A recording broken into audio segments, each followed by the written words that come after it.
રાજકોટ લોધિકા ખરીદ વેચાણ સંઘની ચૂંટણીમાં ડેમેજ કંટ્રોલના પ્રયાસ હાઈકમાન્ડના આદેશ બાદ પ્રદેશ મહામંત્રી પહોંચ્યા રાજકોટ। પ્રદેશ મહામંત્રી અનિરુદ્ધ દવેએ હાથ ધર્યું ડેમેજ કંટ્રોલ। પ્રદેશ મહામંત્રી અનિરુદ્ધ દવેએ જિલ્લા સહકારી આગેવાનો સાથે બેઠક કરી।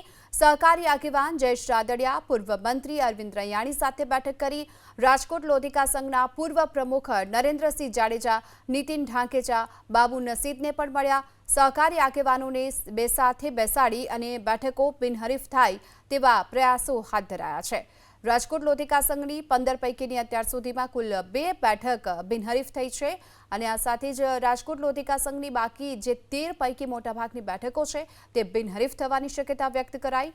13 પૈકીની 2 થી 3 બેઠક પર ચૂંટણી થવાની પણ શક્યતા છે અને મોટાભાગની બેઠકોમાં રાદડિયા જૂથનો હાથ ઉપર રહે તેવી પણ શક્યતા જોવા મળી રહી છે। રાજકોટ લોધિકા સંઘની 15 પૈકીની અત્યાર સુધીમાં કુલ 2 બેઠક બિનહરીફ થઈ છે અને આ સાથે જ રાજકોટ લોધિકા સંઘની બાકી જે 13 પૈકી મોટાભાગની બેઠકો છે તે બિનહરીફ થવાની શક્યતા વ્યક્ત કરાઈ। 13 પૈકીની 2 થી 3 બેઠક પર ચૂંટણી થવાની પણ શક્યતા છે અને મોટાભાગની બેઠકોમાં રાદડિયા જૂથનો હાથ ઉપર રહે તેવી પણ શક્યતા જોવા મળી રહી છે।